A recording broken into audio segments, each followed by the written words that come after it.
আগে তো আমার ছোটবেলায় মুসলমানি করার সময় যে বাঁশের কঞ্চি ভিতরে দিয়ে যে এইভাবে নাড়া দিচ্ছে, ওই যে ঘোরা বুঝছেন? পরে যে ঘুরাইয়া মাথাটা ধরে কেচাং করে কেটে ফেলাইছে।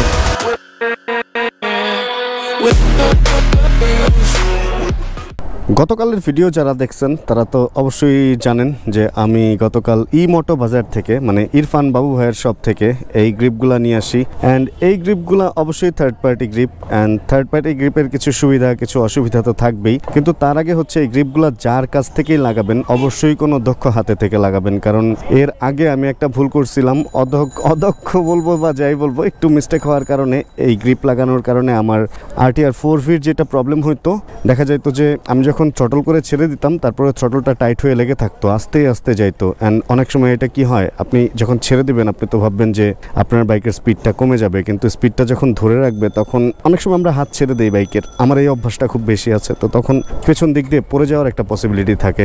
আমার এই প্রবলেমটা অনেকবার হওয়ার কারণে পরে একজন একটা সলিউশন দিয়েছিল। যাই হোক, ওই ভিডিওগুলো যারা দেখছেন তো তারা জানেন। অ্যান্ড আজকে এই কারণে একটা দক্ষ হাতের কাছে অবশ্যই আমার যাওয়া লাগবে। অ্যান্ড ইরফান বাবু ভাইয়ের মোটো বাজার থেকে নিছি হলো গ্রিপ, আর আমাদের বাবু ভাইয়ের সব থেকে হলো লাগাবো এবার গ্রিপ। অ্যান্ড বাবু ভাইকে ফোন দিছিলাম, ফোন দিয়ে বলছি যে যাতে ভালো কাউকে দিয়ে একটু গ্রিপটা লাগায় দেয়। চলেন তাহলে রওনা হই। অ্যান্ড গ্রিপ সম্পর্কে যদি বলি, তাহলে যদি এই বাইকটা হোন্ডার হইতো তাহলে আমার গ্রিপ নিয়ে কোনো কনফিউশনই থাকতো না, কারণ হোন্ডার এই যে গ্রিপগুলা অনেক সফট অ্যান্ড কমফোর্টেবল। বাট সুজুকির এই গ্রিপগুলা, সুজুকির মোটামুটি প্রত্যেকটা বাইকেরই আমি দেখছি এই গ্রিপগুলো প্রচণ্ড শক্ত। এখন হোন্ডা বলেন, সুজুকি বলেন, ইয়ামাহা বলেন বা অন্য যেই ব্র্যান্ডই বলেন, এই যে গ্রিপগুলা থাকে এগুলা মোটামুটি লাইফ গ্যারান্টি বলা যায়।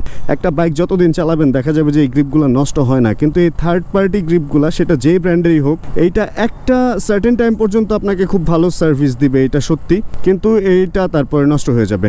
এটা মেনে নিতেই হবে, কারণ যেটা থেকে আপনি আউটপুট একটু বেশি ভালো চাবেন তো সেটা থেকে লাইফ টাইম তো আর ওটা থেকে আসলে আউটপুট পাবেন না। আর আরেকটা জিনিস, যেটা থার্ড পার্টি যে কোনো জিনিস আমি ব্যবহার করতে না বলি, সেটা ব্রেক হোক, সেটা টায়ার হোক, সেটা যাই হোক, অনেকে হ্যান্ডেল চেঞ্জ করে, অনেকে আমার মতো গ্রিপও চেঞ্জ করে। মানে আমি আমাকেও খারাপ বলতেছি, কারণ এই গ্রিপটা এই বাইকের জন্য দেওয়া হয়েছে। এই বাইকটা যতদিন যাবে এই গ্রিপটা অতদিনই যাবে বলতে গেলে। এখন এখানে আবার যুক্তি দিতে পারেন যে ক্লাচ কেবল কেন সারা জীবন যায় না। আসলে সব কিছুর যুক্তি দিয়ে সব কিছু হয় না। ওই বলে না যে কিছু কিছু জিনিস যুক্তির বাইরে থাকে, তো এগুলা হচ্ছে যুক্তির বাইরে। যেমন টায়ার চেঞ্জ করতেই হবে একটা সার্টেন পিরিয়ড পরে।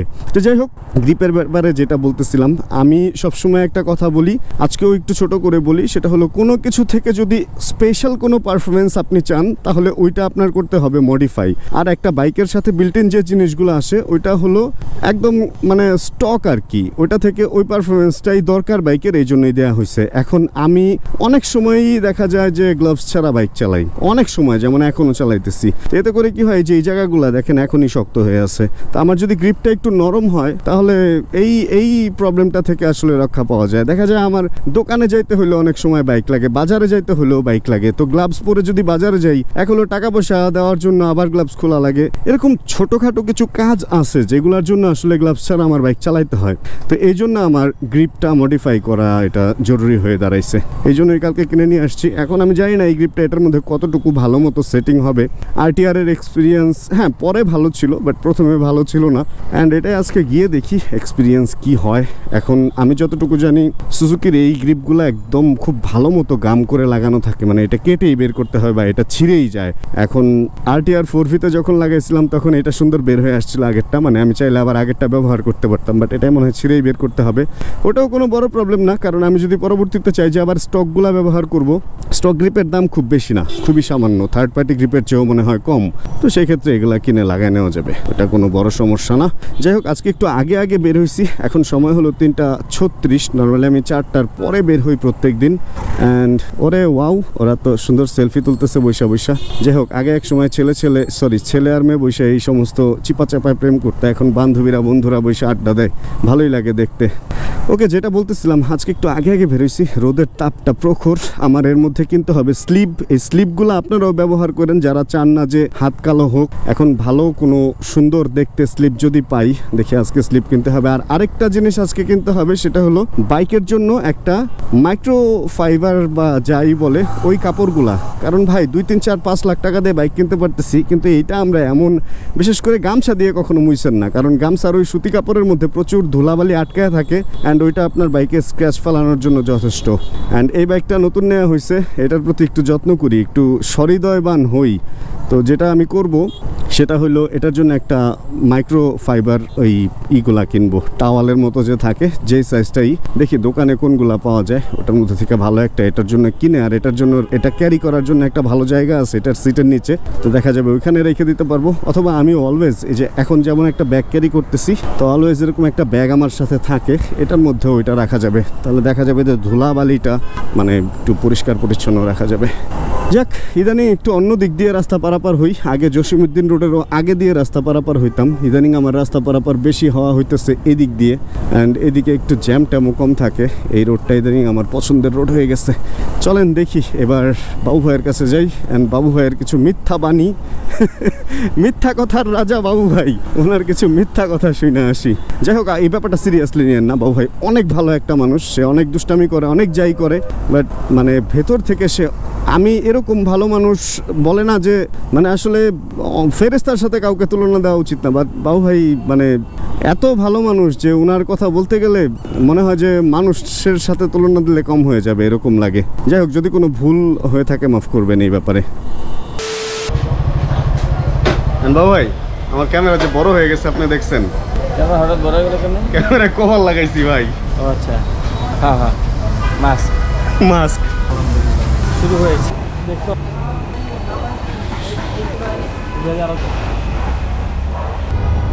ভাই দেখুন কিভাবে নতুন বাইকের গ্রিপ কেটে ফেলে দিতে হয়, এই ব্যাপারে কিছু বলতে চান আপনি?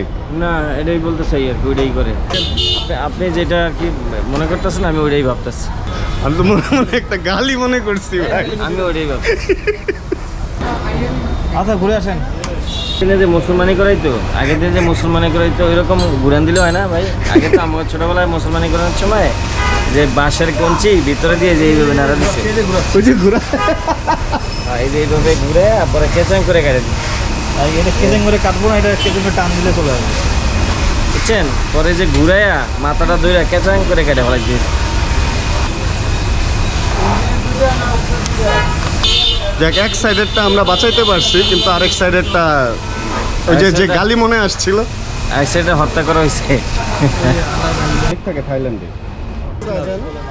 ইসলামে আচ্ছা, অবশেষে আমাদের গ্রিপ লাগানো শেষ হচ্ছে। গ্রিপে যেটা ঝামেলা ভাই, বাম পাশেরটা খুব সুন্দর সেট হয়, কিন্তু ডান পাশেরটা থার্ড পার্টিতে কখনোই সেট হয় না। আর সাইডের যে গুটলি, ওই গুটলিতে ঝামেলা হলেও যেটা গ্রিপের সাথে আসছে ওইটাই আমরা লাগাইতে পারছি, আর যেটা স্টক ছিল ওইটা লাগাইলে ডান পাশেরটা টাইট হয়ে যায়। একটু দেখাই, এইটা সেটিং ভালো হয়েছে। অ্যান্ড এই হইলো গুটলি, আর ডান পাশেরটা ঝামেলা হইলো এইটা লাগানোর পরে মোটামুটি এখন ফ্রি আছে, কিন্তু স্টকটা লাগাইলে ফ্রি থাকে না, এটা আটকে যায়। চান টু টেস্ট রাইড দেন? আমরা টেস্ট রাইড দিয়ে মনের খুশিতে এখন বসছি খাইতে। ভাই কেমন লাগলো? আলহামদুলিল্লাহ অনেক ভালো লাগছে। বাজে না তো? তবে আরসিবির কাছে একটা রিকোয়েস্ট, আমি জানি না আরসিবি বাংলাদেশে মানে কিভাবে কি, যে ডান পাশের গ্রিপটা আর একটু ভালো করা উচিত। বাম পাশেরটা সুন্দর সেট হয়, কিন্তু ডান পাশেরটা স্টকের মতো সেট হয় না, তাই না? এটা আরসিবির যে কোনো মানে প্রত্যেকটাতে এই প্রবলেমটা পাইতেছি। ডান পাশের গ্রিপটা অরিজিনালের মতো যাতে সেট হয়, এই ব্যাপারটা করা উচিত। ওদের গ্রিপিং সাথে ওরা মাপ দিয়ে বানায়। আমি বলি আপনার ঘটনা হচ্ছে, আপনার যে আরসিবি যে গ্রিপটা থাকে, ওই গ্রিপটার ওই যে লাস্ট মোমেন্ট যেটা লাস্ট প্লেসটা, ওইটা অরিজিনাল গ্রিপটাতে গ্যাপ থাকে, ওইটা ঢুকে যায়, মানে খাপের খাপ বইসা যায় একটা জায়গা, একটা লকের মতো। কিন্তু আরসিবিটার মধ্যে ওই কাঁটাটা নাই, ওই গ্যাপটা নাই। গ্যাপটা না থাকার কারণে ওই যে 2cm বা 3cmটা আছে সেটা ওই পাশে বাড়তি হয়, এই জন্য আপনার ওইখানে গিয়ে আটকে যায়। এখন এই পাশ যদি আপনি আবার ব্লেডটা কেটে দেন, তাইলে আবার আপনার ওটা ম্যাক্সিমাম জায়গাতে কিন্তু কেটে দেয়। মানে নতুন একটা জিনিস কিনে আসলে কাটলে আর কাটা থেকে ভাই ফাটে, কাটা থেকে ফাইটে যাবে। এইটা একটু। আর আরসিবিতে আরেকটা প্রবলেম আছে, যারাই আরসিবি লাগায় বা লাগান তারা অবশ্যই গাড়ি যখন সার্ভিসে পাঠাবেন ওই গ্রিপটাকে ভালো করে প্লাস্টিক দিয়ে মুড়িয়ে তারপরে আপনাকে সার্ভিসে দিবেন। আদারওয়াইজ ওইটার মধ্যে কেরোসিন দিয়ে যখন ওরা স্প্রে করে তখন ওই আরসিবির প্রত্যেকটা গ্রিপই গলে যায়। যেই জিনিসটার জন্য আপনি সবসময় ওই আরসিবি ইউজ করতে চান সেই জিনিসটা পাবেন না, তখন ওটা গলে যাবে, ডিজাইনটাও নষ্ট হবে। সেটাই, সার্ভিসিং এর সময় এটার পলিথিন দিয়ে, আমি পলিথিন দিয়ে ঢেকে রাখি, তা না হলে ফুলা এটা ব্যবহারের অযোগ্য হয়ে যায়। আর দেখতেও খুব বিশ্রী দেখা যায়। এটা তো ওই স্টকটা তো সুন্দর থাকে সব সময়, হ্যাঁ, কিন্তু আরসিবিটা যখন একজন সুন্দর মানুষজন খারাপ হয় তখন তারা দেখতে খুবই খারাপ দেখে, খুবই বাজে দেখে। যাক, আমরা একটু খাইতে বসছি, আমরা দুপুরে কেউই খাই নাই, একটু খাওয়া দাওয়া করি, দেন মাইক্রোফাইবার টাওয়াল কিনতে হবে একটা। জয় ভাইয়ের কাছ থেকে নেই নাই গ্রিপ, আর কয়দিন আগে দেখাইছি হচ্ছে হেলমেটের লক কিভাবে না ইউজ করে হেলমেট লক করা যায়। এই জন্য জয় ভাই খুব রাগ, তাই ওনার কাছ থেকে একটা মাইক্রোফাইবার নিয়ে নিতেছি। এটা খুব কাজের জিনিস, এই সাইজই আছে না, আর একটু বড়ও আছে। আমার তো মনে হয় এটা দিয়েই হয়ে যাবো। বাইকে রাখার লেগে এটা বেস্ট, এর থেকে বড় সাইজ হলে রাখা যায় না কমফোর্ট পাবে। কালার কি এটাই আছে আপাতত অ্যাভেলেবল কালার এটা, বাট ব্লু হয়। আচ্ছা, তাহলে এটা একটা নিয়ে নিলাম। ওকে, আচ্ছা, ছোটোখাটো একটা কারেকশন আছে, আমাকে এইটা দেওয়া হয়েছিল, এটা একটু বেশি ছোট, যেহেতু এটা বেশিরভাগ সময় আমি ঘরে ইউজ করব সেহেতু আমি বড়টা নিতেছি, কারণ বড়টা হচ্ছে মোটা অ্যান্ড এইটার পারফরমেন্স ভালো, এটা সফট বেশি, তো এইটাই নিতেছি এখন। একটু কালারটা কেমন জানি, এটার কালারটা সুন্দর ছিল কিন্তু তারপরেও বড় ইজ বড়। ওকে, আরসিবি সেটআপ টেটআপ সব কিছু ডান, অ্যান্ড একটু যেটা বলতেছিলাম যে এই জায়গাটার ফিনিশিংটা একদম ঠিকঠাক হয় না, এদিকে একটু ফাঁকা থাকে, অ্যান্ড এই পাশেরটা ওকে।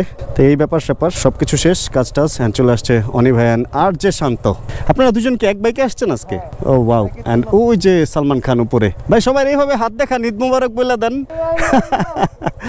তো আমরা কাজটা শেষে এখন সময় হলো 6:35, এখন আমরা একটু কোনো ফাঁকা জায়গায় যাই, চলেন একটু চিল টিল করি আমরা, রোকেয়ার মতো। তা আমরা এখন আরিফ ভাইদের ওদিকেই চলে যাব। টুকটাক ভালো গরম ছিল, আর এখন একটু বাতাস টাতাস আছে, আর বিকেল টাইমটা একটু সুন্দর জায়গায় কাটাইতে পারলে মন মেজাজটাও ভালো থাকে।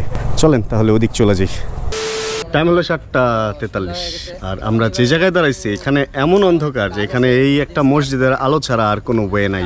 এখানে আড্ডা দিতেছি, এখানে বেশ রাত পর্যন্ত আজকে আড্ডা দিব, তারপরে বের হবো। আর পেছনে এইখানে যে লাইটগুলো দেখতেছেন এগুলো হচ্ছে প্রজেক্ট 18 নম্বর, আমরা পেছন পাশের ঝিলপারে এবার চলবে বেশ কিছুক্ষণ আড্ডা। তাহলে এই ভিডিও আর বড় না করি, এই ভিডিওটা এখানে শেষ করি, আড্ডাটা দিয়ে বাসায় চলে যাবো। তাহলে দেখা হচ্ছে সামনের ভিডিওতে আবার, অ্যান্ড গ্রিপ কীরকম কি সাপোর্ট পাই এটা সামনের ভিডিওতে আবার জানাইতেছি।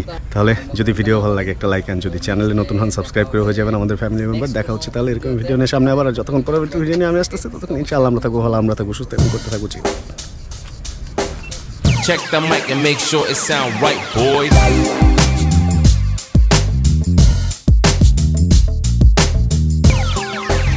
It sound right, boys.